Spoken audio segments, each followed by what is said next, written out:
പെണ്ണിനെയൊന്നും സംശയിക്കൂലേ? അതെ അതെ അതെ അല്ലേ?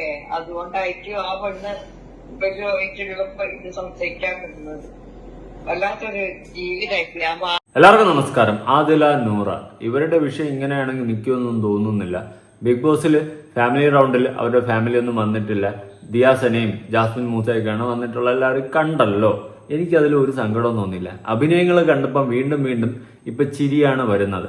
കാരണം ഇവർ ബിഗ് ബോസിൽ വരും മുന്നേ ഇവരുടെ വീട്ടുകാരെയൊക്കെ പറ്റിയിട്ട് പറഞ്ഞുകൊണ്ടുള്ള പല വീഡിയോസും നമ്മൾ കണ്ടതാണ്, കണ്ടുകൊണ്ടിരിക്കുന്നതുമാണ്. അതുകൊണ്ട് ഇവരടുത്തൊക്കെ എനിക്കൊരു സഹതാപവും സ്നേഹവും ഒന്നും തോന്നുന്നില്ല. എല്ലാ അഭിനയമാണെന്ന് വളരെ കൃത്യമായിട്ട് മനസ്സിലാകും. എന്തിന് ആദിലയുടെ നൂറയുടെ ഒക്കെ വീട്ടുകാർ തന്നെ ഇപ്പൊ പറയുകയാണ് ഇവരൊക്കെ അഭിനയിക്കുകയാണെന്ന്. എന്തായാലും ഉമ്മ പറയുന്നത് നമുക്കൊന്ന് കേൾക്കാം. ഉമ്മ പറയുന്നത് കേൾക്കുന്നതിന് മുന്നേ എനിക്ക് രണ്ടു വാക്ക് പറയണമെന്ന് തോന്നി. വേറെ ഒന്നുമില്ല, ആദ്യം ഇവരെ സപ്പോർട്ട് ചെയ്തു ബിഗ് ബോസിൽ വന്ന സമയത്ത്. എന്നിട്ട് ലാലേട്ടൻ അന്ന് ലക്ഷ്മി എടുത്ത് അലക്കിയ സമയത്ത് ആദിലെ നൂറെ സപ്പോർട്ട് ചെയ്ത സമയത്തും ഞാൻ ഇവരെ സപ്പോർട്ട് ചെയ്ത് സംസാരിച്ചിട്ടുണ്ടായിരുന്നു. പിന്നെ തനിക്ക് ഉണങ്ങൾ മനസ്സിലായപ്പം സപ്പോർട്ട് ചെയ്ത് റിഗ്രറ്റ് ചെയ്തിട്ടുണ്ടായിരുന്നു. എന്നാൽ ഇപ്പോൾ അതൊക്കെ മാറ്റി പറഞ്ഞ് ഞാൻ എൻ്റെതായ രീതിയിൽ കറക്റ്റായിട്ട് ട്രാക്ക് പിടിച്ച് പോകുന്നുണ്ട്. വളരെയധികം സന്തോഷം. എന്തായാലും ഇതൊക്കെ അവിടെ നിൽക്കണം, കുറച്ചുകൂടി നിൽക്കണം, നിന്ന് മാക്സിമം നാട്ടുകാരുടെ മുന്നിൽ എക്സ്പോസ് ആയിട്ട് പുറത്തിറങ്ങട്ടെ. നൂറയ്ക്ക് എന്തോ വലിയ സംഭവമാണെന്നുള്ളൊരു വിചാരമൊക്കെ ഉണ്ട്. അതൊക്കെ അങ്ങ് പൊളിഞ്ഞടുങ്ങട്ടെ. സ്വന്തം വീട്ടുകാരെ വലിച്ചു കയറി ഒട്ടിക്കുന്നതും അതുപോലെ അവരെ നാണം കെടുത്തിക്കൊണ്ട് ഇറങ്ങി സ്വന്തം തോന്നിവാസങ്ങൾക്ക് ഒപ്പം ജീവിച്ചു പോകുന്നുണ്ടല്ലോ. നാളെ ഇതിനൊക്കെ ഒരു വില പറയേണ്ടി വരും. അതുപോലെ ഇത്രയും കാലം സ്നേഹമില്ലാത്ത വീട്ടുകാരോട് പെട്ടെന്ന് ബിഗ് ബോസിന്റെ അകത്ത് പോയപ്പോൾ ഭയങ്കര തീരാത്ത സ്നേഹം ഇങ്ങനെ വടിഞ്ഞു കോരി കൊഴിഞ്ഞൊഴുകുക. അതെന്തായാലും ഉമ്മ മനസ്സിലാക്കി ഉമ്മ തന്നെ കാര്യങ്ങൾ പറയുന്നുണ്ട്. കേട്ടോ, മകളുടെ ഇത്രയും പാസം, പെട്ടെന്ന് വന്നിട്ടുള്ള മകളുടെ സ്നേഹം എന്തായാലും ഉമ്മ തന്നെ അതിനെ പറ്റിയിട്ട് പറയുന്നുണ്ട്. നമുക്ക് എന്തായാലും ആദ്യം കുറച്ചൊന്ന് കേട്ട് നോക്കാം. ഷെഫീനയുടെ ചാനലിലാണ് വന്നിട്ടുള്ള, ആ ലേഡിയുടെ ചാനലിലാണ് ഈ ഒരു കാര്യങ്ങൾ വ്യക്തമായിട്ട് ഉമ്മയുമായിട്ട് സംസാരിക്കുന്നതൊക്കെ വന്നിട്ടുള്ള. കേട്ട് നോക്കാം. ചെറിയ പ്രായത്തിൽ ഇങ്ങനെ തന്നെ ആയിരുന്നോ? ചെറിയ പ്രായത്തിലൊന്നുമില്ല മോളെ, ഒന്നുമില്ല. നല്ല മോളായി. കണ്ണൊക്കെ കെട്ടിയ പുറത്ത് പോകും, ഹിജാബൊക്കെ ഇട്ടിങ്ങനെ. അത്രയും നല്ലൊരു മോളായി. വല്ലാത്തൊരു വിഷമം തട്ടിപ്പോയി നമ്മക്കൊക്കെ, ഈ നാട്ടിലുള്ളവർക്കൊക്കെ വല്ലാത്ത വിഷമം തട്ടിപ്പോയി. കാരണം അത്രയും പൊന്നു പോലെ നോക്കിയെടുത്തൊരു മോളം. അനിയത്തികൾ നോക്കുന്നവർക്കാണ് ഓളോ പാപ്പയും ഓളും നോക്കിയെടുത്തത്. ഒരു ചോറൊക്കെ ഓള് തിന്നാൻ മുട്ടിരിക്കരുത്, എന്നാലും അതുമായിട്ട് വൈകിയേക്ക് ഇങ്ങനെ പോകും ഭാര്യ കൊടുക്കാൻ. നന്നായിട്ട് നോക്കിയിട്ടും ആ കുട്ടി എന്താ ഇങ്ങനെ ഒരു ചെയ്ത് ചെയ്ത് കളഞ്ഞേ? അത് സൗദിയിൽ നോക്കുമ്പോ നമ്മളിപ്പോ പെണ്ണും പെണ്ണിനെയൊന്നും സംശയിക്കൂലേ? അതെ അതെ അതെ അല്ലേ? അതുകൊണ്ടായിരിക്കും ആ പെണ്ണ്. അതെ, പെണ്ണം എന്ന് നമ്മൾ സംശയിക്കൂലല്ലോ, നമ്മളങ്ങനെ ചിന്തിക്കത്തോലുമില്ല. എന്നാൽ ഒരു സമയത്ത് ചാറ്റും കാര്യങ്ങളൊക്കെ തൂക്കിയൊക്കെയാണ് വീട്ടിലൊക്കെ അറിയുന്നത്. അങ്ങനെ തൂക്കിയതിനെ തുടർന്ന് കാര്യങ്ങളൊക്കെ പറയുന്നുണ്ട്. അങ്ങനെ സംഭവങ്ങളൊക്കെ അറിഞ്ഞു. എന്തായാലും ഇപ്പൊ പെണ്ണും എന്നാ പോ അമ്മച്ചിയുടെ മാവും കലമെന്ന് പറഞ്ഞു ഓട്ടഞ്ഞ് തീരട്ടെ. എന്നിട്ട് വീട്ടുകാരെ നാറ്റിച്ച് ഇറങ്ങിപ്പോയി തോന്നിവാസത്തിന്. എന്നിട്ട് പബ്ലിക് പ്ലാറ്റ്ഫോമിൽ വന്നിരുന്ന് വീട്ടുകാരെ പറ്റിയിട്ട് പച്ച അപരാധങ്ങളും പറഞ്ഞുകൊണ്ട് നടന്ന ടീംസാ. എന്നിട്ട് ഇപ്പൊ വന്നിട്ട് പാസ. അത് നല്ല ഒന്നാം തരം അഭിനയമാണ്. ഈ ഷോയ്ക്ക് വേണ്ടിയിട്ട് നാടകമേ ഉലകം എന്ന് പറഞ്ഞും കൊണ്ട് അഭിനയിച്ച് തള്ളുവാണ് ഈ അഭിനയ ചിങ്കങ്ങൾ എന്നതാണ് ഞാൻ വ്യക്തമായിട്ട് മനസ്സിലാക്കിയിട്ടുള്ള ഒരു കാര്യം. സീരിയസ്ലി പറയാം, വ്യക്തമായിട്ട് ഞാൻ അതാണ് മനസ്സിലാക്കിയത്. ഈ ഷോയിൽ വന്നിരുന്ന് വീട്ടുകാരെ കാണണം എന്നുള്ളൊരു സങ്കടം സാധനം ഇറക്കി കരഞ്ഞ് അഭിനയിച്ച് കാണിക്കുകയാണ് ഈ രണ്ട് ഊളകളും എന്നേ ഞാൻ പറയത്തുള്ളൂ. അത് മനസ്സിലാക്കിയിട്ടാണ് പറയുന്നത്, വെറുതെ പറയുന്നതല്ല. വളരെ കൃത്യമായിട്ട് നമുക്ക് കാണുമ്പോൾ ഓരോ കാര്യങ്ങളും വ്യക്തമായിട്ട് മനസ്സിലാക്കാൻ സാധിക്കും. അത് പഴയ വീഡിയോകൾ കുറച്ച് ചെകഞ്ഞൊന്ന് പോയി നോക്കി കണ്ട് കാര്യങ്ങൾ വ്യക്തമായിട്ട് നമ്മൾ മനസ്സിലാക്കി കഴിഞ്ഞാൽ കറക്റ്റായിട്ട് എല്ലാം പിടികിട്ടും. ഉഡായ്പകളാണ് രണ്ടും ഒന്ന്. ഇത് സംശയിക്കാൻ പറ്റുന്നത് വല്ലാത്തൊരു ജീവിതമായിട്ട്. ആ വാപ്പന്റെ ഏക സ്വത്താണ്. അത്രയും ഇഷ്ടമുള്ളൊരു മോൻ, അത്രയും ഇഷ്ടം. ഉമ്മയും അങ്ങനെ ഇല്ല, നല്ല മക്കളാ. ഞാൻ ആ പുരയിൽ നിന്ന് ഞാൻ അവിടെ തന്നെ ഓരോ കൊടുത്ത് നിൽക്കുകയും തിന്നുകയും കുടിക്കുകയും. ഞാനും പറഞ്ഞോണം ഒരു പാവപ്പെട്ട ഒരാളാണ്, അതൊന്നും പോയിട്ട് അറിയാം. അതുകൊണ്ടാണ് ഓരോ പുരയിൽ നിൽക്കുകയും ഒക്കെ ചെയ്തത്. എനിക്ക് വളരെ വിഷമമുള്ള വ്യക്തിയാണ് ഞാൻ. ഈ മോള് പോയ സമയത്തെ ഈ മോള് ഇങ്ങനെ പോയല്ലോ, അവളെ കൂടെ ആദിലയുടെ കൂടെ പോയല്ലോ. ആ സമയത്തൊക്കെ ഈ ഉമ്മ അടിക്കുകയൊക്കെ ചെയ്തിട്ടുണ്ടോ അവളെ? അങ്ങനെ എന്തെങ്കിലും വെറുതെ പറയും. അവളെ ജീവിതത്തിൽ അടുത്തത് ഞാൻ കണ്ടില്ല. ഉപദ്രവിക്കൊന്നും ചെയ്തിട്ടില്ല. ഒരിക്കലും ചെയ്യുന്ന മോളല്ല. ചെറിയ മോളെന്ന് ഞങ്ങളെ ജീവനാണ്. ഒരിക്കലും അങ്ങനത്തെ ഒരു സംഗതി ചെയ്യില്ല. കാരണം ഓർക്ക് ചെയ്യുന്ന അറിഞ്ഞൂടാ, മക്കളെ തല്ലുന്നൊന്നും അറിഞ്ഞൂടാ. പിന്നെ ഇവര് എപ്പോഴും എല്ലായിടത്തും ഇവര് ഭയങ്കര കുഴപ്പമാണെന്നൊക്കെ ഈ ഉമ്മയെ പറ്റി ആ മോളിങ്ങനെ പറയണ കേൾക്കുമ്പോ ആ മോളെ ആടെ പിടിച്ചിട്ടാ പറയാട്ടോ. അല്ലാണ്ട് ജീവിതത്തില് ഇവരൊരു ബുദ്ധിമുട്ട് നോക്കില്ല. ഓക്ക് അവിടെ ഈ ബിഗ് ബോസിൽ പിടിച്ചു നിൽക്കാൻ വേണ്ടിയിട്ടാണ് ഓൾ അങ്ങനെയൊക്കെ പറയുന്നത്. അല്ലാണ്ട് ഒരു ദേഷ്യം വെച്ചിട്ട് ഞാൻ ചെറിയ മോളെ കണ്ടില്ല നസീറനെ. അതെ, ഇവിടെ ഉമ്മ വ്യക്തമായിട്ട് പറയുന്നുണ്ട് ബിഗ് ബോസിൽ പിടിച്ചു നിൽക്കാൻ വേണ്ടിയിട്ടാണ് അവൾ അങ്ങനെ പറയുന്നതെന്ന്. പല കഥകളും ഇല്ലാത്ത കഥകളടക്കം പറയുന്നു. എന്തിന്? മറ്റേ കുവൈറ്റിൽ അങ്ങാണ്ട് വെച്ചിട്ട് കൊച്ചിലെ അബ്യൂസ് ചെയ്യപ്പെട്ടെന്നൊക്കെ പറഞ്ഞിട്ടുണ്ടല്ലോ, അതുവരെ ഫേക്ക് ആണോ എന്ന് എനിക്കിപ്പോ സംശയിക്കേണ്ടിയിരിക്കുന്നു. അതെല്ലാം നാടകമാണോ, അതെല്ലാം ഇല്ലാത്ത കഥ പറഞ്ഞുണ്ടാക്കിയതാണോ എന്നെല്ലാം സംശയിക്കേണ്ടിയിരിക്കുന്നു. അറിയില്ല. കാരണം ഒരു രീതിയിൽ ഇപ്പൊ ഇവരെ വിശ്വസിക്കാൻ പറ്റുന്നില്ല. അതിന്റെ റീസൺ തന്നെ നിങ്ങൾ ഈ ഒരു കേസ് ആലോചിച്ചു നോക്ക്. അതായത് ആദ്യം ബിഗ് ബോസിലേക്ക് പോകുന്നു, പോയിട്ട് അവിടെ പോയിട്ട് ഉമ്മാനെ കാണണം, വീട്ടുകാരെ കാണണം എന്ന് പറഞ്ഞ് പാസ സാധനം ഇറക്കത്തു. എന്നാൽ കയറുന്നതിന് തൊട്ട് മുന്നേ പല ഇന്റർവ്യൂവിലും സ്വന്തം ചാനലിലെ ലൈവിൽ അടക്കം വന്നിരുന്ന ഈ ഉമ്മാനെ അടക്കം പച്ച അപരാധങ്ങളും കുറ്റങ്ങളും പറഞ്ഞുകൊണ്ടിരുന്ന നൂറയാ. എന്നിട്ട് ബിഗ് ബോസിന്റെ അകത്ത് കയറിയപ്പോ നേരെ ഉൾട്ടയടിച്ച് അയ്യോ വീട്ടുകാർ ഞങ്ങൾക്ക് മാത്രം ആരുമില്ല, ഞങ്ങൾക്ക് ദിയാസനെ മാത്രമേ വരാനുള്ളൂ, ഞങ്ങൾക്ക് ആരുമില്ല, ഞങ്ങളെ ചോദിക്കാനും പറയാനും ഞങ്ങൾക്ക് ആരുമേ ഇല്ല. ഈ ഒരു സാധനം നാടകം അടിച്ചിറക്കിക്കൊണ്ടിരിക്കുക അല്ലേ? നിങ്ങൾ തന്നെ ഒന്ന് ആലോചിച്ച് നോക്ക്. എന്നിട്ട് പുറത്ത് നിന്ന് പറഞ്ഞിട്ടുള്ളത് അവരെ മൊത്തം കുറ്റങ്ങളാണ് വീട്ടുകാർ.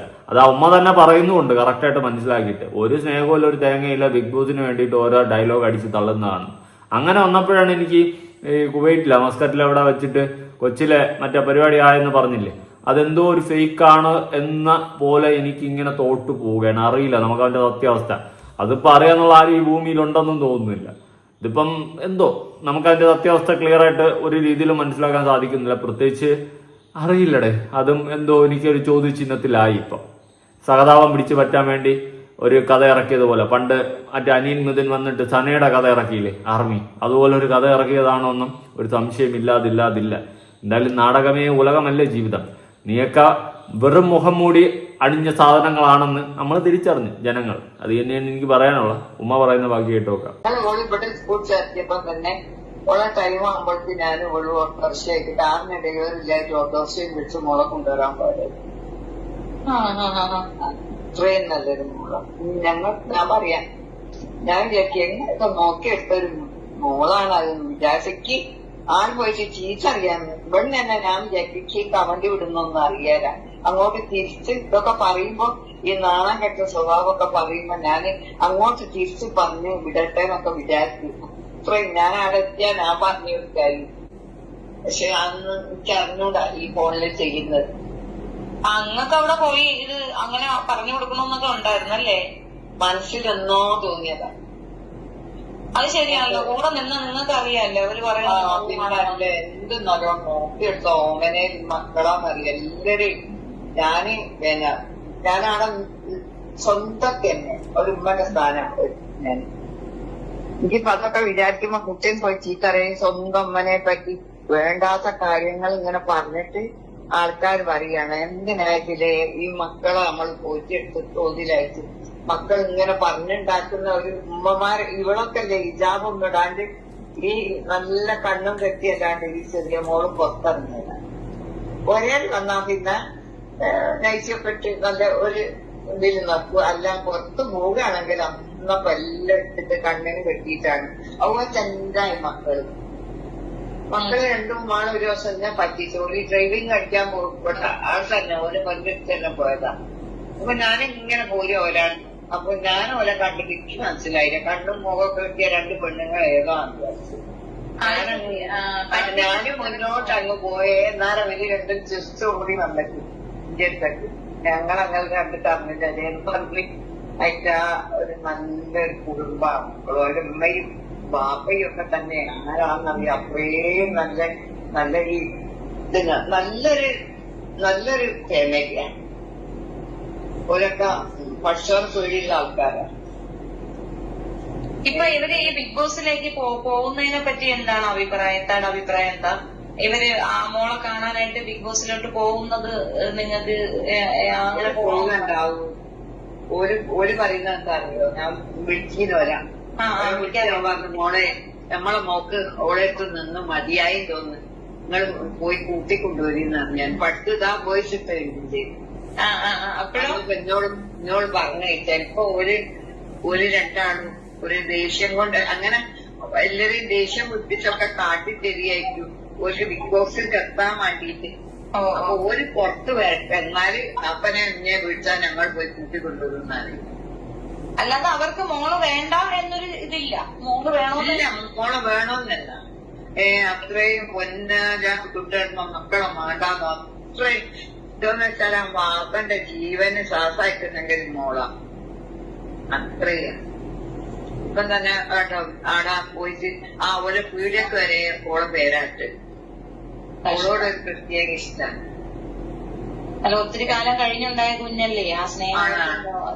അതെ, ഓളെല്ലാം എന്താണ് അവള് പറയുന്ന സ്വന്തം അമ്മനെ പറ്റി വൃത്തികെട്ട വാക്ക്. എനിക്ക് അങ്ങനെ കിട്ടിയാണ് മുക്കടിച്ച് പൊട്ടിക്കാനായിട്ട് തോന്നുക.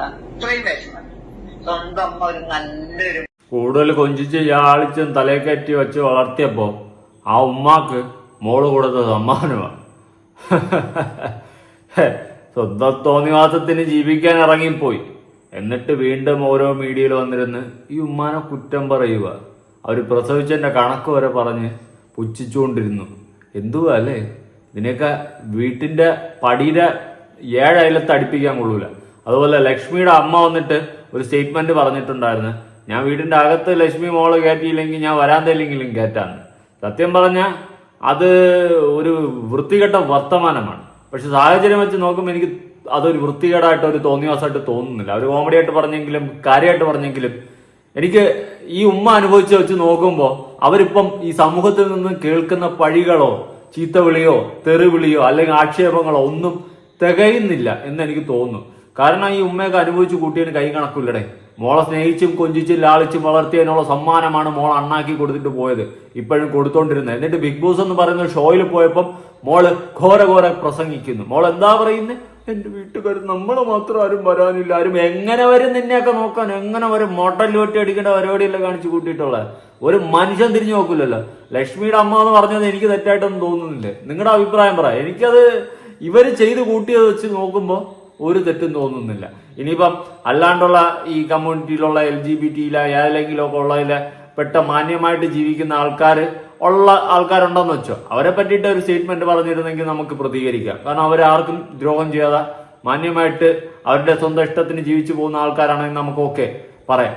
പക്ഷേ തോന്നിവാസത്തിന്റെ പീക്ക് ലെവൽ കാണിക്കുകയും സ്വന്തം വീട്ടുകാരടക്കം ചെളിവാരി അടിച്ച ഇതിനെയൊന്നും സമൂഹവും ആരൊക്കെ എതിർത്താലും ആരൊക്കെ തള്ളിപ്പറഞ്ഞാലും ചീത്ത വിളിച്ചാലും മുണ്ടോക്കി കാണിച്ചാലും എനിക്ക് ഒരു കുറ്റബോധവും തോന്നുന്നില്ല, അല്ലെങ്കിൽ ഒരു സഹതാപം പോലും തോന്നുന്നില്ല. ഞാൻ ഒരു സമയത്ത് നല്ലപോലെ ഇഷ്ടപ്പെട്ടിരുന്ന 2 പേരായിരുന്നു, ഇന്ന് ഏറ്റവും കൂടുതൽ വെറുക്കുന്ന 2 പേരായി മാറി. അതിനുള്ള റീസണും അവർ തന്നെയാണ് കുഴി തോണ്ടി വെച്ചത്. എന്തായാലും നിങ്ങളുടെ അഭിപ്രായങ്ങളും കാര്യങ്ങളും ഉറപ്പായിട്ട് താഴെ പുതിയ വീഡിയോ ആയിട്ടാണ്.